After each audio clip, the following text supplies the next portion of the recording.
Welcome to Confessions of a Cyberpsychologist. Today, I am chatting with Maria Limniou, Rebecca Ritchie, and Anthonique Asamoah about the psychological dark side of online dating.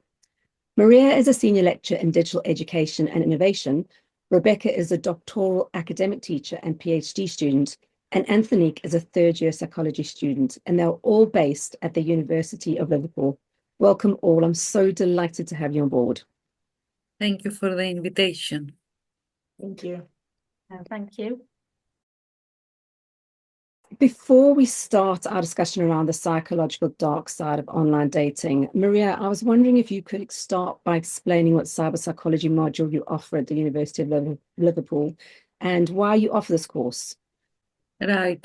As we know, technology plays an important role in our lives, and we use technology to accomplish professional tasks, video conference like this podcasting, or to work with colleagues on the same, for example, document, or even for personal tasks like buy a product, discuss, communicate with others, or find a partner online. So technology is used for professional, entertainment, learning, communication purposes. So it's inevitable, actually, that human social and cognitive abilities have been developed alongside with the use of technology. So cyberpsychology investigates the psychological and the impact, the psychological impact that computers have, and the digital technology and virtual environments on our lives. So a module on cyberpsychology would be particular interest for psychology students, obviously, who wants to develop the future and their career pathway around this area, and to learn more about the human interactions with internet, digital technologies, but also is a fascinating topic for all the other students and all the other people, I would say, because it's different disciplines. Each of us has different background. Cyberpsychology discuss the use of technology from different disciplines, and allow other students also to gain insights on how digital technology and the internet impact on human behavior. So for that purpose, the cyberpsychology module that we have in the University of Liverpool is designed to support the needs of psychology students, undergraduate psychology students, and master conversion students from psychology and computer science. So there's undergrad module as well as a postgrad modules as well. Yes, it combines both types of students, undergraduate and master students as well. And then obviously PhD students as well, I'm assuming, can do cyberpsychology modules. PhD students are involved in this module by delivering material. For example, Rebecca, who is with us today, she's delivering a lecture on cyber dating abuse, which is one of the topics that we cover in cyberpsychology module. Sounds like a really interesting module to do. And Anthonique, I believe you're on that module. We'll come to chat about that in a minute. So once we get into the dark triad and cyber dating abuse, and Anthony, part of the reason we're chatting today is you posted on LinkedIn an article exploring cyber dating and the dark triad. And before we dive into that, can you first explain what personality traits are in general and why they matter in psychology? Well, of course, personality traits makes up who we are. Our likes, our dislikes, how we react in different situations. These characteristics makes us different from one another. For example, the Big Five personality traits. I know you guys probably heard about that, but it consists of personality traits characterized by openness to experience, conscientiousness, extroversion, agreeableness, and neuroticism. So you might be high on conscientiousness, meaning you're organized and responsible, or you may be low on extroversion, making you more introverted and reserved. So personality traits are incredible for understanding and predicting our behaviors. For example, if you're high in extroversion, you're more likely to be a leader. You're more likely to seek out those high positions and enjoy social gatherings. Whereas you're an introvert, you're more likely to yourself and you wouldn't want to be put in those high positions, but kept to yourself. And so these personality traits are so important to psychology because they influence our relationships, our career choices, and they affect our mental health and our physical health. And they're relevant both offline and online because we kind Yes, of display those personality traits in either of those spheres, don't we? yes, ma'am. So the Dark Triad, which is part of that kind of personality trait genre, consists of narcissism, Machiavellianism, and psychopathy. So could you briefly talk through what these are and explain how they manifest in online dating? Sure. So the term dark triad was coined by psychologists Delroy, Paul Huss, and Kevin Williams in their 2002 paper, The Dark Triad of Personality. Now, these personality traits are a set of three, like you mentioned. They're characterized by socially adverse behavior styles. So they're outside of the norm. They're not what you usually see and not socially acceptable by others in society. So we have narcissism. These people tend to believe they're better or superior to others, and they often use these people to use other people to get where they want to be in life. Their egos are very high, and they often lack empathy for others. Machiavellianism. These people tend to manipulate others. They focus on their own self-interest and what they can get from you instead of how they can help you. Now, psychopathy, you've probably heard psychopaths, but this one, you lack empathy. There's no remorse for how they treat others. It's more around their superficial charm, so they can mask this, and you wouldn't even know they're a psychopath because they're trying to lure you in. Now, in terms of how this may manifest into cyber dating behaviors is that they may manipulate you. So a psychopath may say, well, sorry, so somebody with a narcissistic trait may say, well, they're likely to love bomb you early on and be like, well, can you do this for me? Can you do that for me? They're trying to gain your trust. And they expect certain things from you. So answering their messages on time. And if you don't answer their messages on time, or if you don't share your location with them on time, they may ignore you and they make you feel like you have to do these things for them. So that's their sense of entitlement. Whereas someone who has Machiavellianistic traits, they will lie and play mind games and they will dismiss you. And they can do this through text, they can do this through emails, not answering calls. There's certain things like that. So it sounds quite manipulative, Yeah. and it's kind of all about you need to do things for me. If I'm Machiavellian or I am a psychopath, it's like it's all about me. It's me centered, and you're kind of manipulating others to make sure that's well.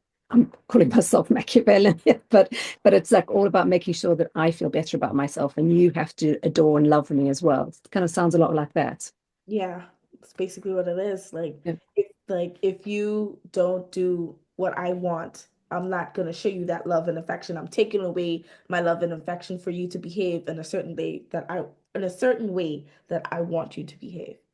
But and it's tricky, I think, sometimes for someone who is starting online dating and is really seeking for someone to love them, that they can really be drawn to this kind of showy or initial showy love bomby behavior, and then really be drawn into it and become a victim of it.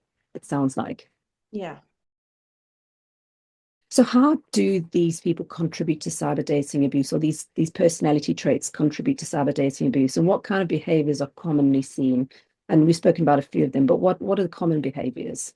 So, a narcissist may use cyber dating to maintain control and dominance.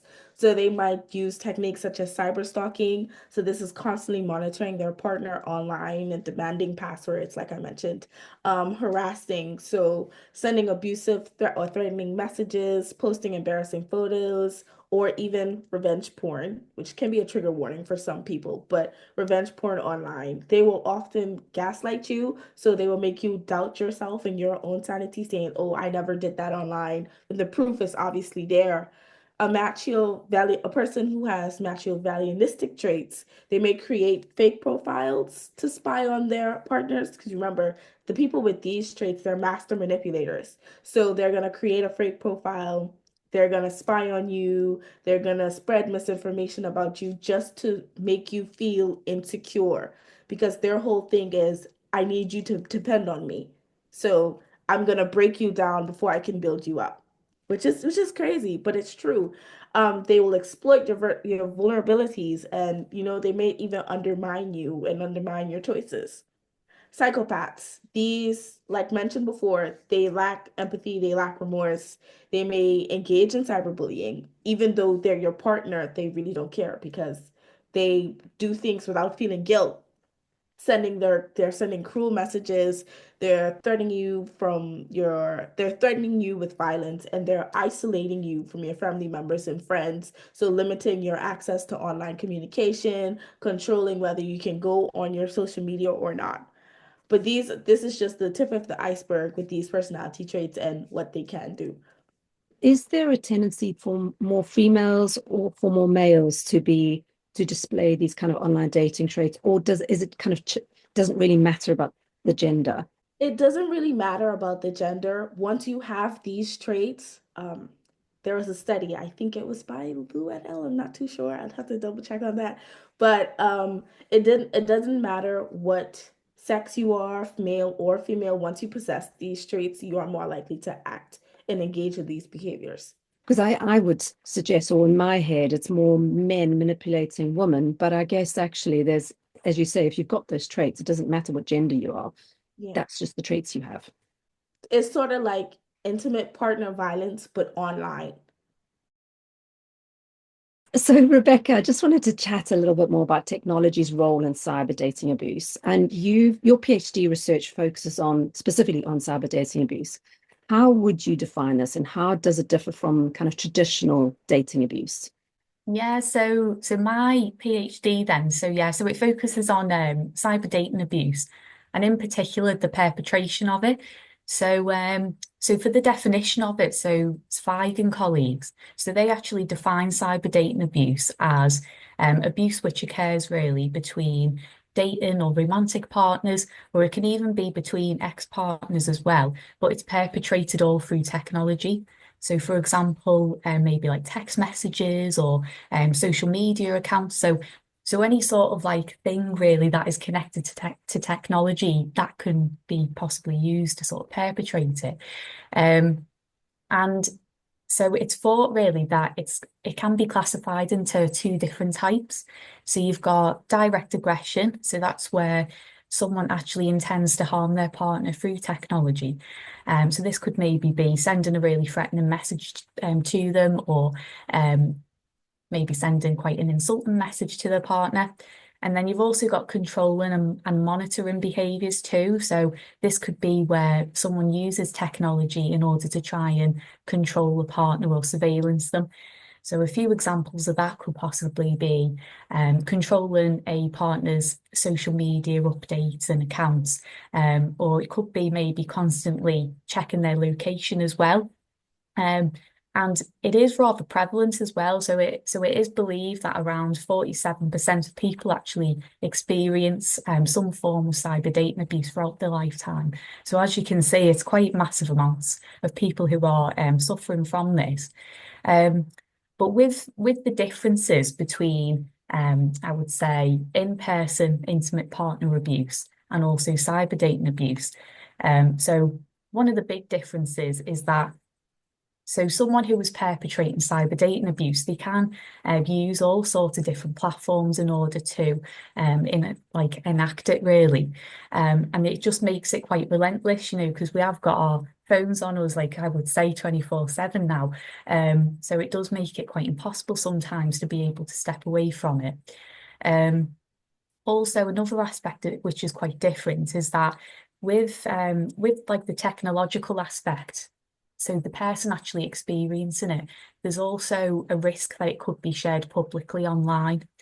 And because of that, it could then be sort of deemed even more humiliating, perhaps. Also, just having that general physical distance as well between the perpetrator and their partner, it can sort of encourage the perpetrator to maybe be even more crueler towards their partner, just because of that physical distance. And I suppose really one of the big differences really is that with cyber dating abuse, it can almost involve relative strangers. So you know, if someone is meeting someone through a dating app, so they haven't really physically met in person yet, but if they're then sending quite threatening messages through that app, it could also be deemed as cyber dating abuse. Whereas with traditional in-person intimate partner abuse, it's thought to mainly just occur between intimate partner relationships, really. So it's kind of an emotional abuse that's carried out online, even if you haven't met the person, if you're just messaging them. Yeah, that's true. Yeah, and it has been shown as well that so cyber dating abuse, it's quite highly related to in-person psychological abuse as well. And so how is that then different to, say, you have two partners who live in the same house and they are, one partner is kind of controlling some of the messages or looking at some of the social media messages and changing it or adapting it or controlling what messages go onto a social media site. How is that slightly different to, say, a partner other than the physical distance? Oh, I suppose that's quite a difficult question, actually. I suppose like the difference of it might possibly come down to maybe like motivations for it. So I suppose like say if trying to like compare it really, but say if it's happening like with someone that you already live with, maybe it's possibly like they're quite high in jealousy, for example, or they're very insecure, something like that. And then maybe that's why they're performing these types of behaviours. Whereas I suppose someone who is more, I don't know, say if they've just like met someone online, it could possibly be that the motivation is a little bit different.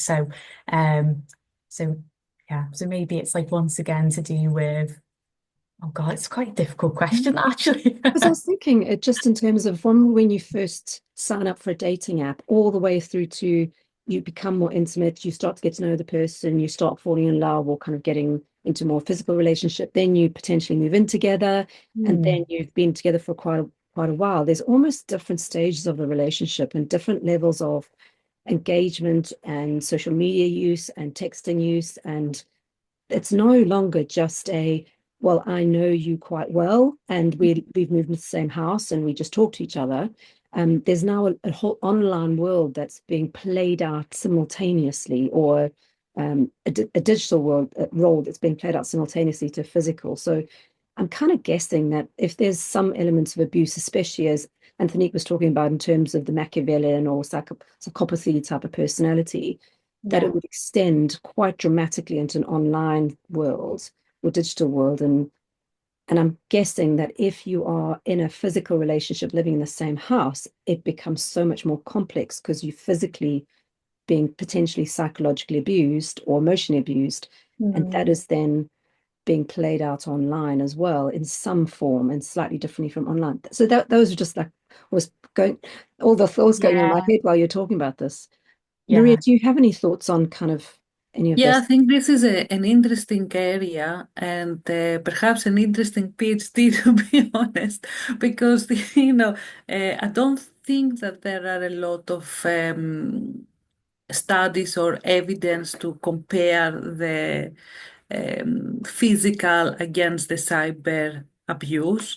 And also bear in mind that you discussed earlier for a natural way that a relationship grow. You know, we meet, we have, okay, some exchange some text, blah, blah, blah.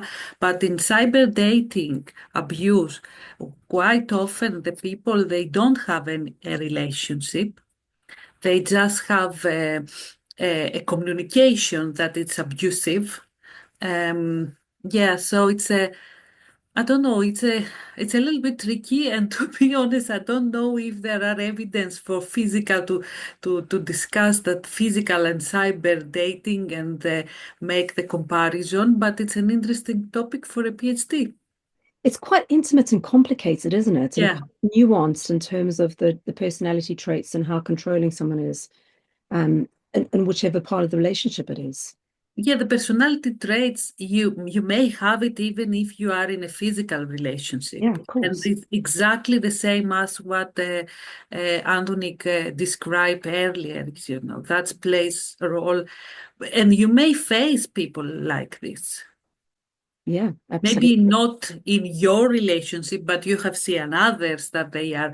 And that's the tricky and the risky things in this area, that people somehow used to be in this kind of situation and they don't understand quite often that they are abused. And that's explain why many people, they don't report this abuse, even the cyber dating abuse, in the police. That's a good point, because it's kind of slowly builds, doesn't it? Someone doesn't come on full blown, well, being a Machiavellian, I'm going to just start manipulating you, because it's almost like the boiled frog syndrome of slowly you increase the temperature of the Yeah, water.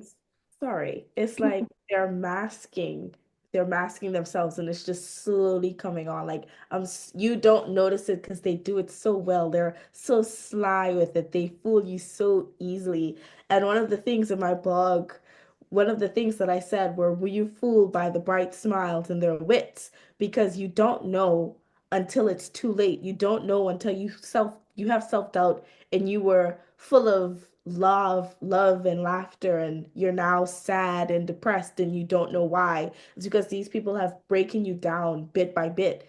And so you're not who you used to be before the relationship started.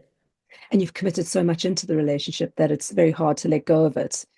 And there's the whole thing of, will I ever be loved again? And I don't want to be alone. So maybe, and as you're saying, Maria, it's like, it's sometimes you don't know that you're actually in this relationship, it's abusive relationship, and you don't realize it because it just is.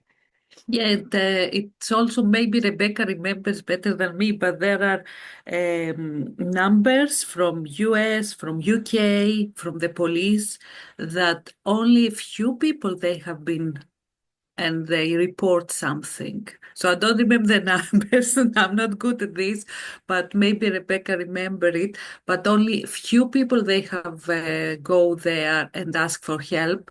There are a couple of, maybe it's good for us to say now that there are a couple of organization or charities that provide this kind of help. So if someone feels that is abused, maybe it's good if they contact to cyber help, for example, desk, if it is related to uh, firstly, maybe it's good if to discuss it with friends and family outside of this person, you know, because sometimes we have the encouragement that we need from the friends and family to go further.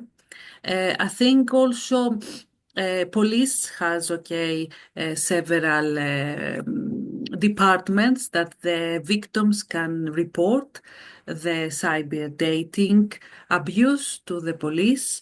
Cyber helpline, cyber help desk, this also helps a lot of people with when they experience and they have been exposed to abuse. Women said also, but not only for the abuse, but also for the domestic abuse, so the physical maybe abuse that someone receive, a woman receive. I think Rebecca or maybe Anthony, I don't remember, someone anyway, mentioned about the revenge porn. So there is a revenge porn helpline. So the people also can go there if they think that they are a victim of revenge porn, which is quite also common.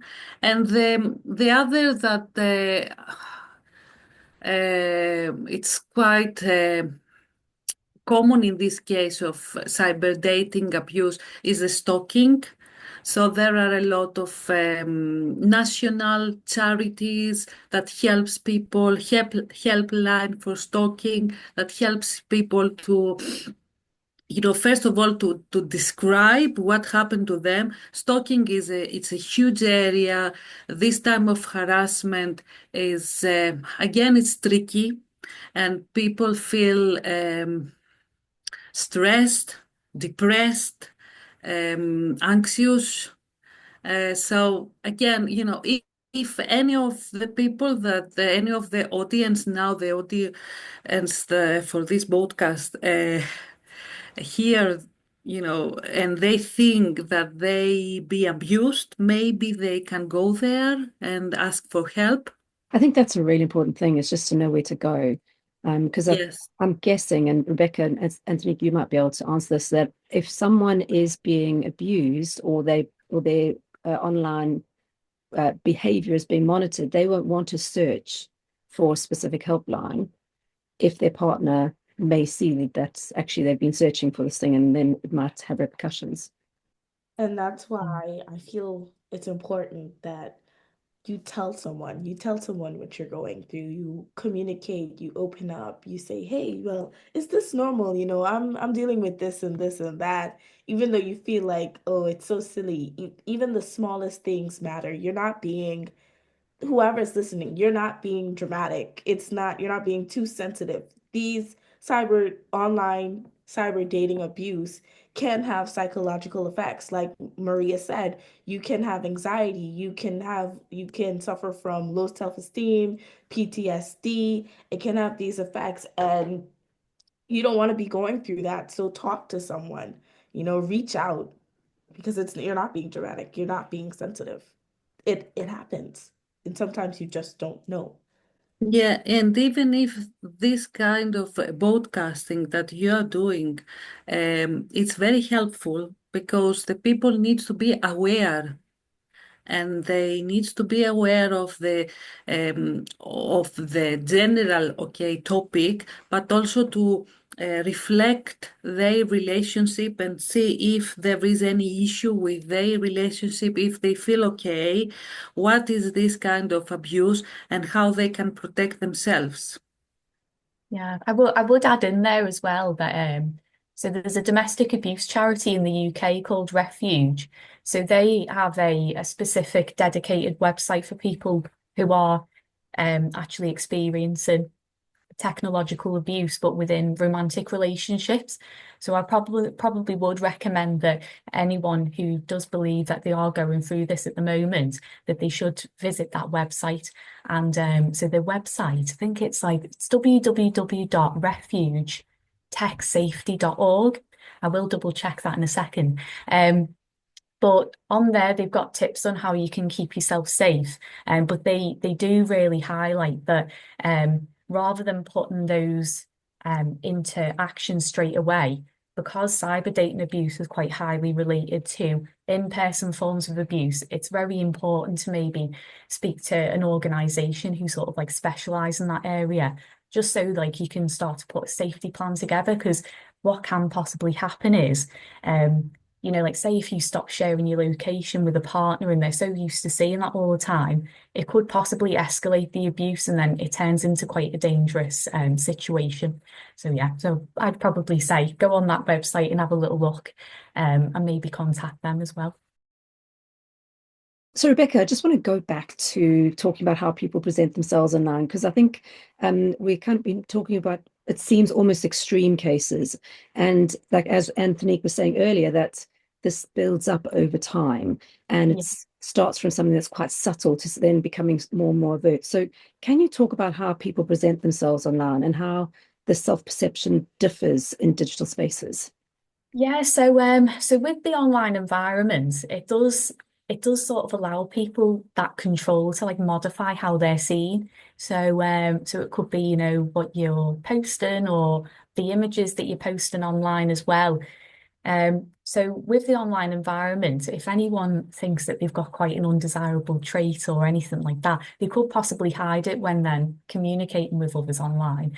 So Fullwood and colleagues, they suggested three main ways really how someone could possibly present themselves online. So you've got consistent self, ideal self, and also multiple selves. So with consistent self, that is where someone presents themselves in the same way as they would do in person and online. Whereas an ideal self, like maybe someone only posts the really like positive aspects of their life, or maybe highly edits their pictures, for example. But then multiple selves, so this sort of like describes someone who presents in like multiple ways really online.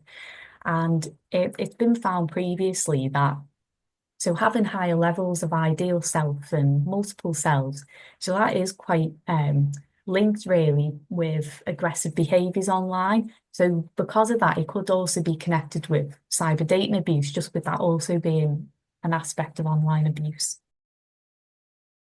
And one of the key papers or key concepts in cyber psychology is around the disinhibition effect online. And just wanted to know kind of how this contributes to cyber dating abuse. Yeah, so Sulla, so they came up with the idea really that the online environment it encourages people to act in quite a disinhibited way compared to how they would in person. So just to name like a few areas really, what they suggested. So first of all, is that the user they can at least partially appear anonymous, or even fully anonymous, and because of that people then can start to separate their behaviours online from their in-person self.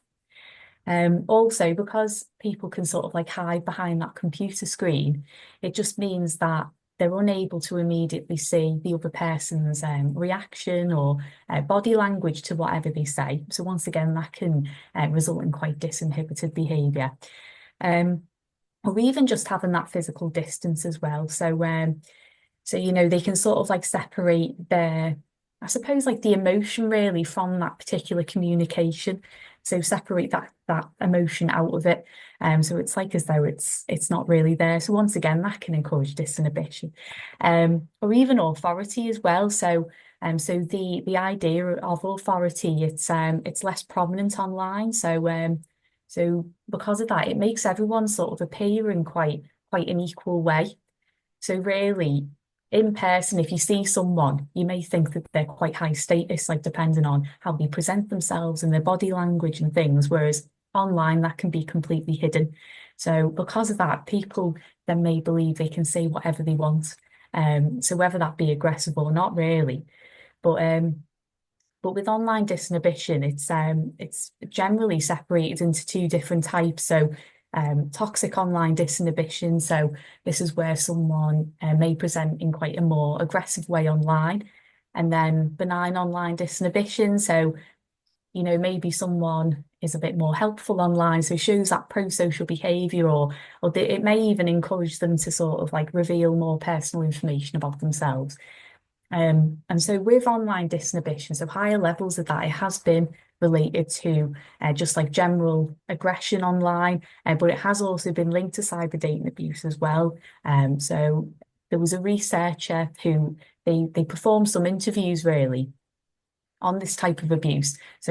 So their name was Stonard, and they actually found that so the perpetration of cyber dating abuse, it was linked to that invisibility with being online and anonymity, and then also that physical distance as well from whoever you're communicating with. So it's almost as though you kind of, because you don't see the person, you don't see their faces, you don't see their emotions, you don't see the impact of what you're doing is having on that person, you kind of dehumanize the person on the other side.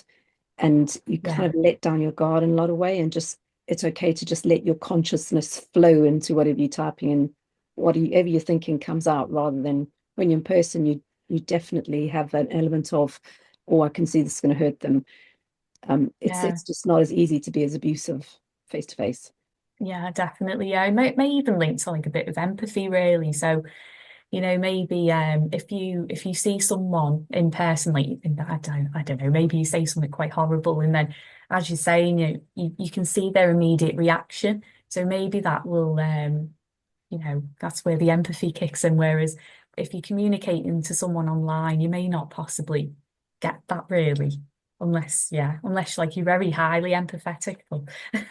But I guess, like Anthonique was saying, if you're really Machiavellian or psychopath, you don't really care anyway with this one line or off. Yeah, very true. Yeah, so it all links in, really, doesn't it? Can I make a comment?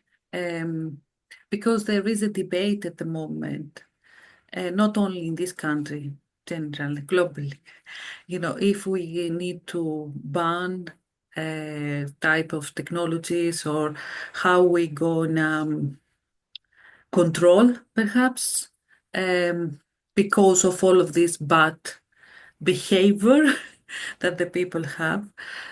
So I would say that before we take any decision, because technology gives all of these opportunities, you know, anonymity, disinhibition, all of these things that we discussed earlier. But because we take any decision, we need to think also the good part of the technology that has. So in some cases, allow people that they afraid to express themselves through anonymity, to express themselves, to be more social, you know. So there are a big debate at the moment, as you know. So I would say that whatever decision we take as a society, we need to think carefully and to think all the benefits, disadvantages of our decision. Yeah, Because sometimes, you know, because of our experience, personal experience, it's easy to say, yes, ban it, you know. because there's a lot of anecdotal experience of parents saying, well, my child, and therefore Yeah. every child. And it's like the research case of one person who's had this bad experience and they just want to ban it everywhere. But actually, as you say, there's a lot of very positive things that come out of online dating or kind of online behavior. Yes, and we may think also health communities, online health communities, how many people they found information, they found someone to chat, and they discuss their problems, otherwise they couldn't. You know, there are 1,000 different cases that anonymity, disinhibition plays a role, but with a good way. So that's my point, you know, not because we have some bad cases and we discuss or explore the bad cases, we mean we propose actually to ban areas of technologies. Yeah. And I think that's one of the great things about talking about this now, is that we need to almost highlight some of the tough sides, because we often talk about the positive things, but actually sometimes we need to talk about the not so positive things, so that those who are in these places can help find a way out and find way out online. Rebecca, in our initial discussion, you mentioned the concepts of vulnerable narcissism and secondary psychopathy. How do they relate to cyber dating behaviors? Yeah, so with vulnerable narcissism and secondary psychopathy, so they're personality traits, and they're called well, they're part of what is called the vulnerable dark triad. So you know, as we touched on earlier on, so narcissism, it's associated with like quite high superiority and egocentricity. But with vulnerable narcissism, there's also this underlying feeling really of inferiority, and could also be low self-esteem. So whereas secondary psychopathy, so this includes high impulsivity and quite high antisocial behaviour. So rather than it being quite high in like callousness and things, it's sort of like a different side to it. So a study by Hart and colleagues, so they actually examined or looked into vulnerable narcissism and mate value. So So by what I mean, like really with mate value, is it just describes reproductive fitness. So, you know, like how physically attractive someone thinks that they are, or their emotional, no, not emotional stability. So their financial stability, and also like how well they do socially as well. And so it was found really that those with higher levels of vulnerable narcissism, they were more likely to use coercive tactics in order to try and increase their mate value. So and they also seem to have like more worrying, so more worrying behaviours, and exhibit more negative emotions as well. And so this a rather similar finding has also been reported for secondary psychopathy as well. And once again, so secondary psychopathy has also been related to quite low self-esteem and high social anxiety. And with both of these personality traits, they're also related to more aggressive behaviours offline generally. So then regarding cyber dating abuse specifically, so Branson and March, so they actually examine the role of vulnerable narcissism, secondary psychopathy, jealousy, and hostility, all in relation to cyber date abuse perpetration, really. And they found that higher levels of this vulnerable narcissism and secondary psychopathy, and they seem to predict like higher levels really of cyber dating abuse. And then there was also another study by Duffy and colleagues. So they were finding actually that higher levels really of these two personality traits, they were also connected to having like a higher reaction really to sensitivity to rejection. And then once again, that sensitivity to rejection was also linked to more cyber stalking as well within intimate partner relationships. So it just sort of shows how those personality traits could possibly then be linked to cyber dating abuse or online abusive behaviours. That's very interesting. Do you think that online dating creates an environment where these traits thrive much more than kind of offline relationships? Yeah, so I suppose that then, well, I suppose just to start off at the beginning, so those who are quite like sensitive to rejection, they may possibly use more online dating platforms compared to those who don't really have high levels of that. But then, you know, we now know that higher levels of vulnerable narcissism and secondary psychopathy, they're also linked to higher levels of this sensitivity to rejection. So because of that, they could possibly turn to online dating platforms more than, say, someone who is maybe lower in these traits, perhaps. And so it was previously found, really, that those who display vulnerable narcissism, that they were more likely to also display themselves in quite an inauthentic way online, which really ties in with the self-presentation information that we were like discussing before, really.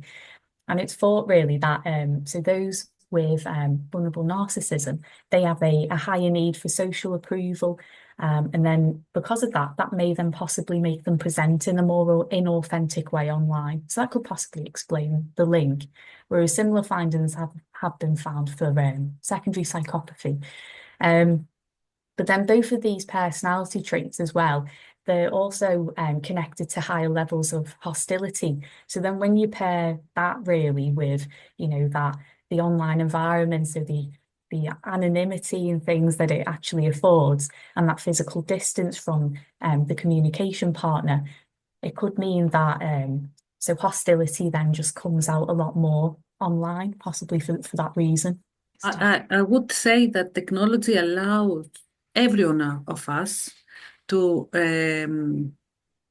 release perhaps the aggressiveness that we have, or the traits that we have, but you know, in a face-to-face world, in an offline world, there are some norms, and because of the norms, we feel a little bit sometimes Constrained? yes. And in online, because of the technology and because, you know, all of this anonymity, online disinhibition, blah, blah, blah, that we discussed earlier, we feel that we are free to do whatever we would like. That's that's something that we need to educate people. And that's one of the reasons why we have this module in psychology in the University of Liverpool. And I know that there are many other universities in the UK, and not only, that they have similar cyber psychology module or courses. And our aim is not to say to the people, go from this direction to this or do the other, but to educate people, to make people aware of the situation. So I think the online world allow everyone to behave. And Rebecca mentioned earlier about the different type of selves that we have.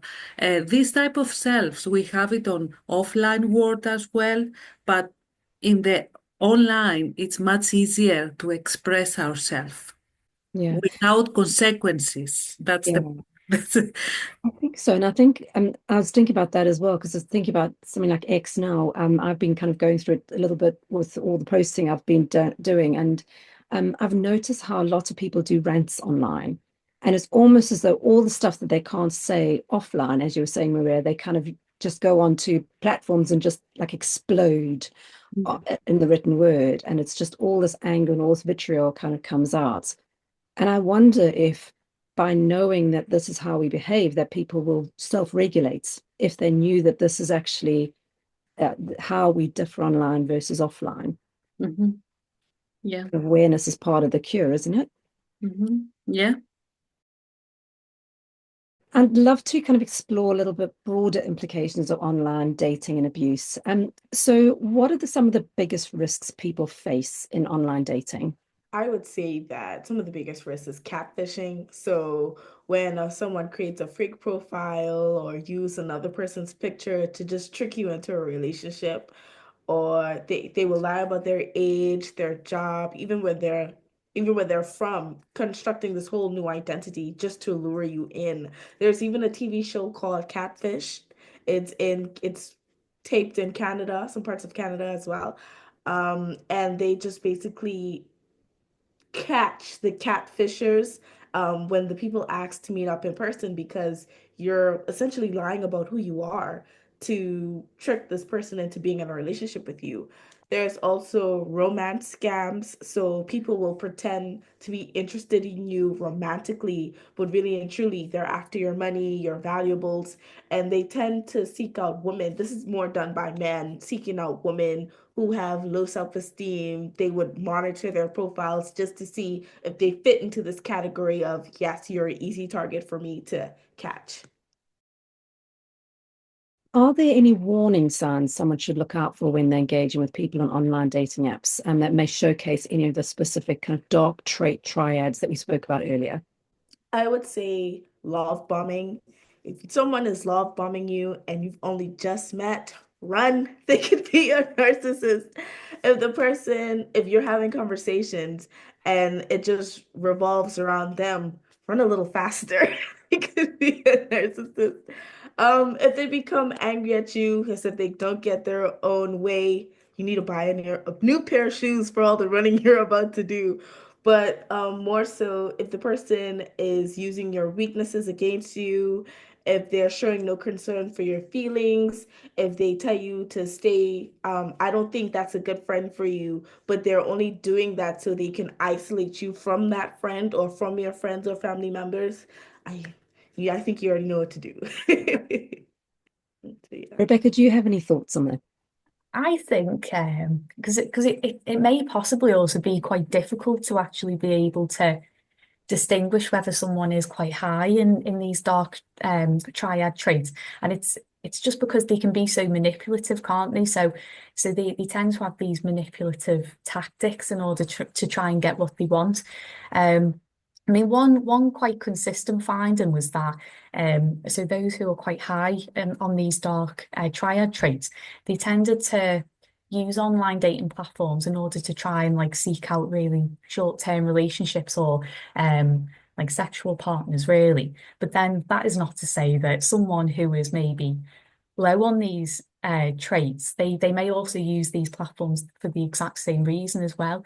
So maybe it might just be best to sort of like look out for like general red flags. So, if say, for example, if someone's like really over editing the photographs, or maybe like when you speak to them, they seem to be quite volatile or emotionally immature, maybe then you sort of need to think about maybe taking a step back and then maybe not engaging with them, or even reporting them, like if something is making you feel quite uncomfortable.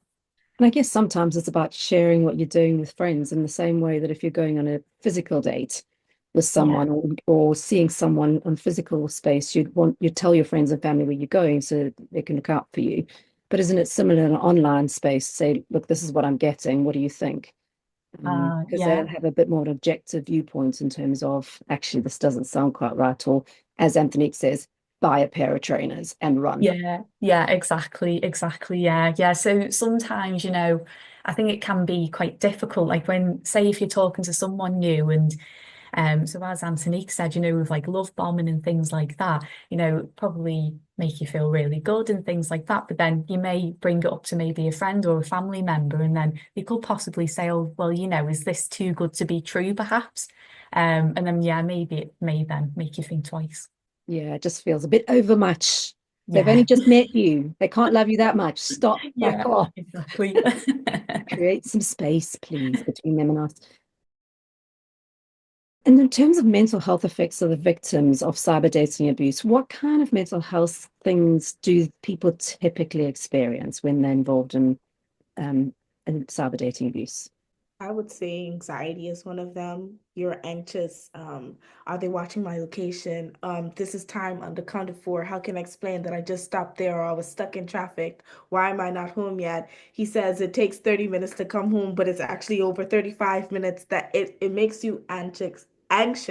It makes you constantly worry. You're fearful of what's going to happen if you don't answer that message on time, if you can't explain why you spent another 5 minutes in traffic. And no one wants to feel like that. And if you come out of that relationship and you go into a new one, you're probably going to experience PTSD because of all the things that you've encountered in your previous relationship.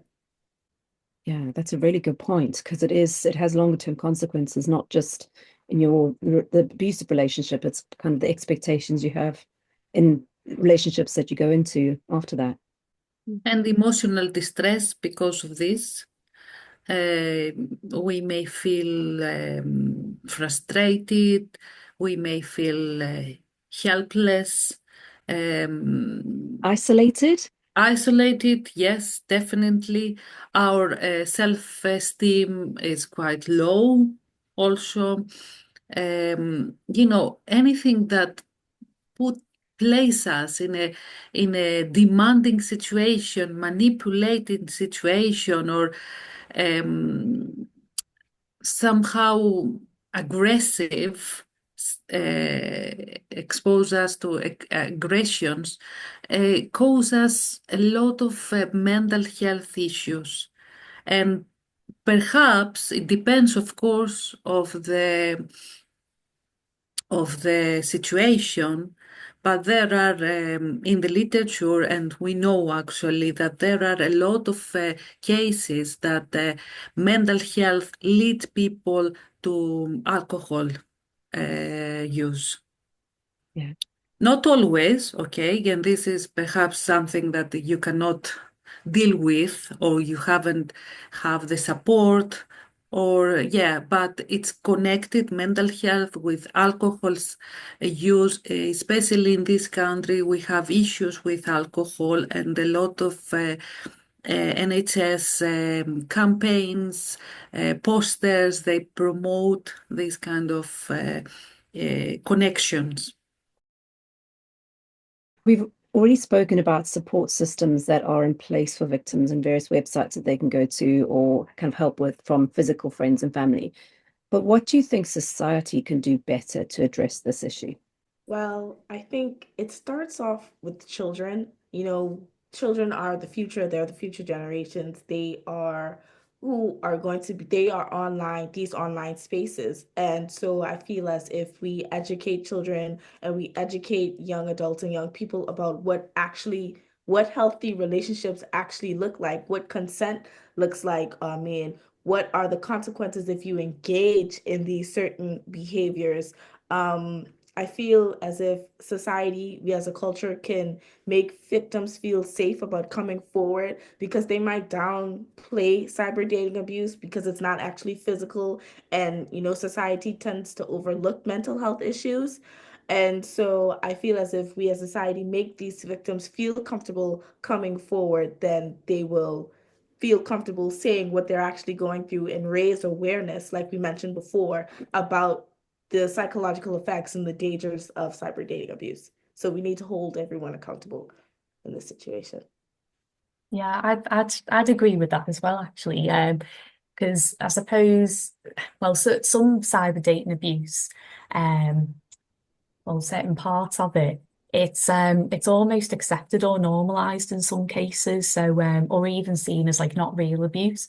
So, for example, repeatedly checking a partner's phone, or maybe even like repeatedly checking their location, it can sort of come across as quite caring behaviour or acts of love, when really in reality it can also be done as an act to control someone. So I think raising awareness and people educating themselves on the topic, it will hopefully help things in the long run as well. That's an interesting thing you talk about when someone is checking the location, because I know with a lot of families, parents check location of their children on a regular basis. So do you think that maybe that's kind of an accepted behavior now? It's okay for someone who loves me to know where I am at all times. So this is okay for a partner to know exactly where I am and be that controlling. Do you think there is a kind of continuous expectation that this is okay behavior? What, possibly, yeah, because I suppose if someone's growing up with their parent maybe like checking their location, maybe that then won't seem as much of a big deal as maybe a partner then checking it in the future. And I think as long as you're sort of giving someone permission and you don't feel uncomfortable about it, maybe that is then okay. But then if it gets to a point where a partner is repeatedly checking your location and it's almost seen as like an invasion of privacy almost, or well, actually they don't trust where I am and things like that, I think that's when it becomes quite problematic, perhaps. Because Anthony spoke earlier about kind of someone tracking in traffic, and so why is it taking you so long? And there's almost an element of distrust in that checking. Yeah, definitely. Yeah. So rather than a loving, I just want to make sure you're safe, it's more of a distrust. I don't trust you, and therefore I'm checking to make sure you're not going to do something wrong. Yeah. So I think once again it all sort of comes down to the motivation of it. So if someone is quite distrustful of their partner, then and then they're doing these behaviours, it probably is out of rather than checking on their own safety, so their partner's safety, it's more to reassure themselves that, oh yeah, everything's okay. They are where they said that they are. So yeah. Yeah. I don't have to panic or start phoning the hospitals. Yeah. And we spoke a little bit about law enforcement and how victims could potentially get in touch with law enforcement. But how does law enforcement currently approach online dating abuse, and why is it so difficult to detect?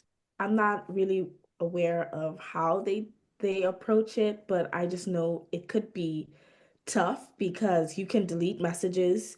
You can now edit timestamps of pictures to say where they were taken. So to say where they were taken, for example, if I took a picture at home or I took a picture in Florida, I can lie and say, no, this picture was actually taken in Texas or the UK, and I can change the timestamp of that picture. So it's really hard to navigate where the cyber dating abuse takes place. So if I delete them, if I cursed you out or if I swore at you in messages, I can delete that thread. You would never know because it's all gone. So I would imagine it's pretty difficult for them to handle and document and quantify Yeah. the extent to which it's going on. Yeah, but I guess that the only way that they could do it is if the victim is taking physical photos of or screenshots of the photo, rather than just relying on historical, say, WhatsApp messages. Yeah, but it's up to as you said, it's the victim. So is the victim gonna feel comfortable taking screenshots? Because on certain platforms such as Snapchat, it shows you when you've taken a screenshot of a chat. So it's like it's how comfortable and how willing the victim is to cooperate. So victims can be hesitant to report due to their fear, their shame, the lack of trust. They haven't seen others report it before, so they're not going to do it. So it really comes down to the victim in reporting what's going on. I think police follows has specific steps to approach and detect the abuse, this kind of abuse.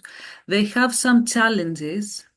For example, the people and the stories that they say, because sometimes they receive a lot of cases, which all of them are not true. And also the challenge that they have is that they don't have a lot of policemen, investigators to check all of these cases true or false. So it's a little bit tricky, I think, at the moment, because they have people, they have department in each police, Merseyside Police, Great Manchester Police, they have people that they investigate the online and cyber dating abuse and take some action and help you. But we need more. And we need also somehow the people to share their cases and not to be, I would say, too sensitive to share with the police every little things, because sometimes all the cases that they have are not real abuse cases. It's just something that the people imagine that someone following them or stalking them, And the other thing that the police has as an issue, not only the police, the law, because you say for law enforcement, technology is several times. It's several times before us. So we can explore, we can take action, and then we create some regulations or authorities or law to prevent this kind of cases. But we need first a crime to be committed. And that's the thing with the technology. Technology changes the functionalities all the time, change the interface, change, things change all the time nowadays. And the other thing that the police doing is the collaboration with the platforms, because the platform providers, the dating providers, it's not only for dating providers, they collaborate, with Facebook, they collaborate with Instagram providers when they have cases that they need to investigate.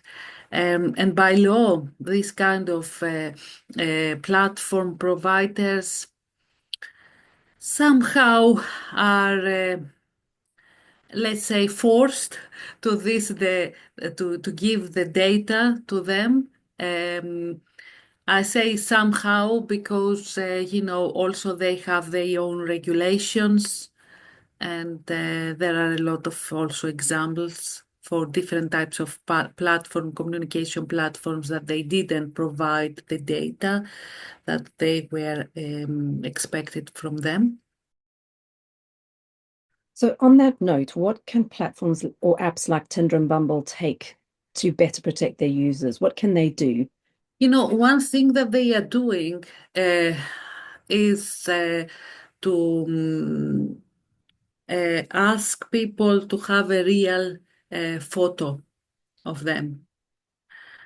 So that maybe prevent those that they create a fake photo, especially now with artificial intelligence. Everyone can create different types of photos. So create real photos. So that's kind of like identifying who you are by taking a photo of your Yes. passport, for example, like they do for Yeah. banks. If you're setting up Yeah. a bank account, you Yeah. have to prove who you are. Yeah, verification. And Verification. if we would like to discuss it further, I could tell you that the information technology framework, trust framework that has been designed promoted from the UK government has a lot of verification processing. So for cybersecurity issues, for privacy issues, for trust issues, the government try to have a lot of verification. So platforms need to have something like that. And in some cases they have. Um, but also, it's who gonna do the first step, who gonna approach who. So I know that some of them, they allow, for example, only the women to make the first step, the first contact, and not the men, because it's supposed that some people think that the women are weak and they approach them first, as they are doing so for the perpetrators. They approach first a marginalized group like LGBT, for example. People, they are quite often abused for perpetrators. So I think several, and of course the close relationship with the police and authorities, I would say. Have you got any thoughts, Anthony and Rebecca, on what platforms or apps could do? Make the reporting mechanisms a bit easier for people so they could just because when you're reporting a problem on certain apps, you have to go through a list of functions before you can actually report the problem. Whereas if you could just hold down on the message and press report, it would be so much easier for people who are not as tech savvy or who are kind of behind on technology. I feel like these platforms can just make the environment safer. Like as Maria said, I think the whole double verification is a smart idea, just because you can edit a photo or you can lie and say that this is you and actually this is somebody else. I feel like that would make it a bit easier and a bit safer to protect users. Oh, sorry, I missed Go ahead. So when harmful language is used, it flags it right away. So a curse word that is used toward somebody, it just flags that person right away. Yeah, that's what I was going to actually bring up. So Tinder. So at the start of this month, they came out with another in-app warning actually.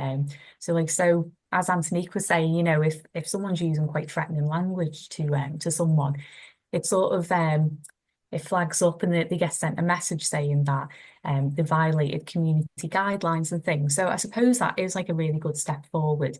I think it's difficult, isn't it, to say how to improve things there. Or I don't know whether maybe just, I don't know, stopping sending those messages altogether, perhaps, rather than actually, letting the behaviour happen and then doing something afterwards.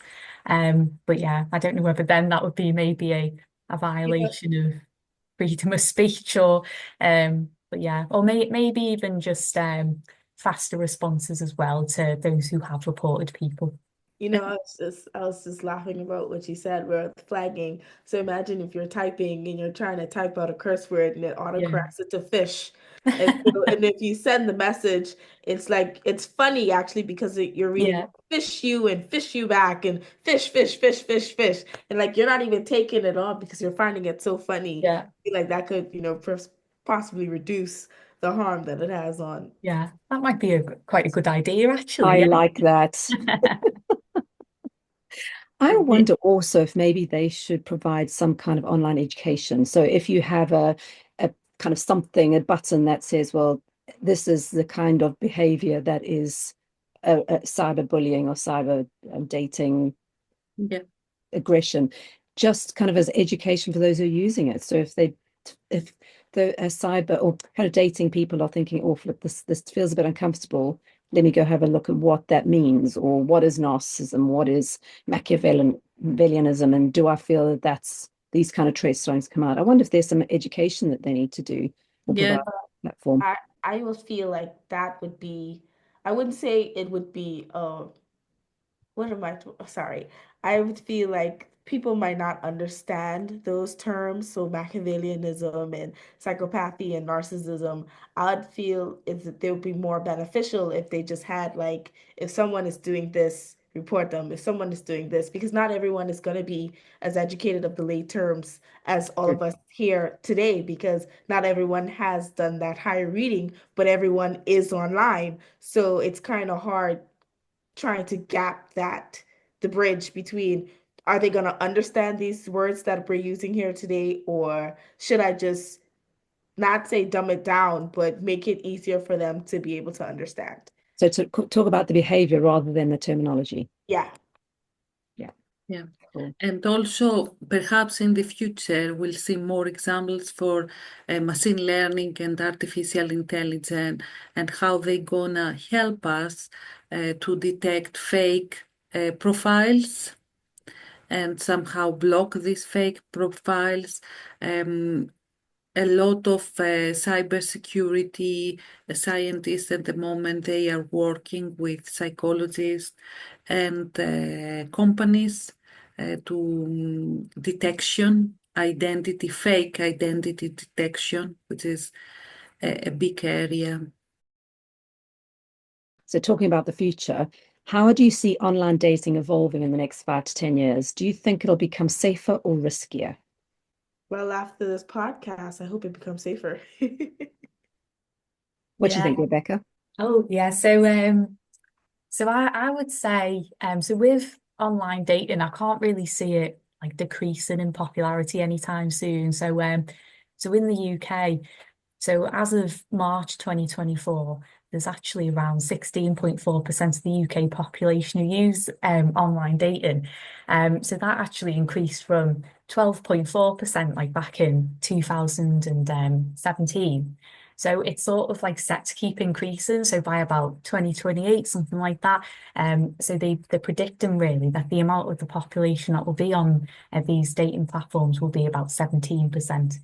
And it's mainly just because I think, especially after the COVID-19 lockdown, people just realised how convenient they were to actually meet new people and make new connections. And that also rings true as well for all age groups as well. So but then as well as that, I suppose being online, that there are always going to be risks, aren't there? So, you know, like the amount of romance scams that are happening, and they seem to be increasing year on year. And then even just like unwanted, inappropriate messages. So one study actually found, so it's about 88.8% of people actually receive those messages when they're sort of dating online, which is just an astonishing amount. So I'm just hoping really that as technology increases, that hopefully that then better sort of like protects people as well.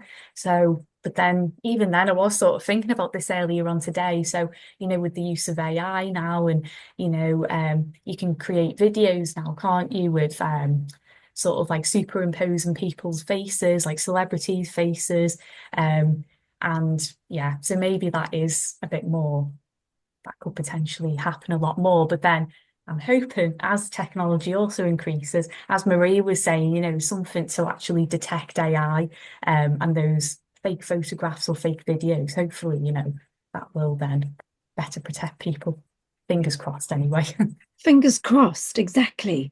Yeah, exactly. Yeah. So do you have any final thoughts on how people can navigate online dating more safely?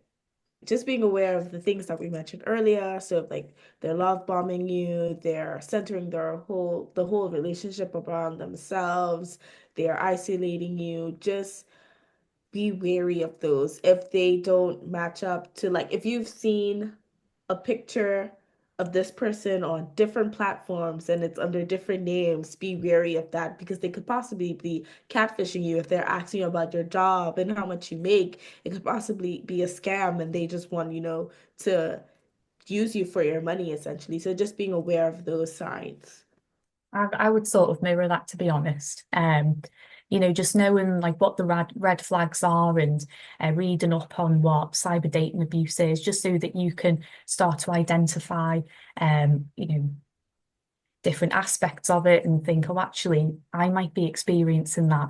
And then maybe then going from there and speaking to like a professional organisation who deal with online cyber abuse, or maybe Refuge, for example, like I mentioned earlier on. So I would highly recommend having a look at that website, just because it does really, it puts in like quite simple terms as well, exactly what it is. It's got some like real case studies on there, and then also tips as well on how to sort of help to protect yourself. So whether you are in a romantic relationship and are experiencing it, or different ways on how you can try and protect yourself when dating online as well. I think we need also to create a social norm online, and one way to create this is to report any abusive, perhaps, behavior or any fake profile that someone, if someone approach us. This help others as well, and it also helped this person, at the end, because it will somehow we force them to be on the social norm that all the others we are, not because of the technology. You use the different functionalities and you feel anonymous and you start to play with people. I think that's a really good hint of actually by flagging someone who may be causing you some uncomfortable feelings through Yeah. online dating, that actually you're helping someone else as well by flagging them. So it's not just you that you're helping, but the next person who could become a victim. Yeah. So think about that way, I think would be quite helpful. So we've on our last question of our podcast, and it's been such an insightful chat that we've had, but I'd love to know if you have any particular favorite cyber psychology related books on the subject that you normally recommend to others to read. Maria, would you like to go first? Yes, I have one. It's The Future of Self. It's a book from Jay Friedenberg, and it discusses the identity in digital age. I could share the details with you if you want. Yes, But please. in this book, someone could read the self offline, online theories related to this, and also because we haven't touched it all, but this is also something that we have in the future, or now and in the future, is our metaverse interaction. So he also discussed about the metaverse avatars, why we have select this avatar, and so on. So I think it's a good book. It's not highly related to cyber dating abuse, but it's related to our identity, which is somehow connected to both, And to it's how our we present ourselves online. Yes. So that's why I recommend this, and I recommend everyone to think and reflect the actions and the behavior that they have online and offline, and to see the difference. Thank you, Maria. Rebecca, do you want to chat about the books that you recommend? Yeah, so I'd recommend a couple of different book chapters actually. So the first one, the book chapter, it's in the Handbook of Interpersonal Violence and Abuse Across the Lifespan. So the chapter, it's called Cyber Abuse in Romantic Relationships. So it was written by Penny Lees Ring, Danielle Farrell, and Daniela Scotto. And in that chapter, it just gives a really good overview of cyber dating abuse. So the types of behaviour which are linked to it, how it's classified, some real world examples, and also some like risk factors as well, which are linked to it. And then the other one is So if you are quite interested in the different aspects really, which are linked to cyber dating abuse perpetration, so I'd recommend that you try and keep a lookout really for our book chapter. So myself, Maria, and then another one of our colleagues called Sarah Gorst. So we put together this book chapter called Theories and Causes Behind Cyber Dating Abuse Perpetration, a systematic review, and it will appear in a book called Research Handbook of Cyberpsychology. So maybe keep your eyes peeled for that. I look forward to watching that, to reading that. Do it in a video format, then I'd watch it. Yeah. Brilliant. And Anthony, what would you recommend? This book is by Shari Turkle. It's called Alone Together: Why We Expect More from Technology and Less from Each Other. So it talks about the ways in which technology is isolating us from everyone around us and from each other. She argues that we are becoming more and more dependent on technology for connection, but this is ultimately leaving us feeling more alone. So we're depending on technology to be that warming comfort that we need. We go to it for everything, but you're actually isolating yourself in your room, in your workspace, and you're not connecting with others, and you're expecting technology to be your backbone when you should be dependent on it, when you should be using others for this. So yeah, I would recommend that book. So it's others that are kind of other humans in the real world rather than online world. Yeah, no, yes, in that sense, instead of like AI and like on and being so consumed by that technology. So yeah. Yeah, fabulous. Thank you so much for those recommendations. So Maria, Rebecca, and Anthonique, thank you so much for joining me on Confessions of a Cyber Psychologist. It was so fabulous catching up with you all, and I really look forward to finding more about what you're doing and chatting to you again in the future. Yeah, thank you. Thank you for Thank you. Thank you.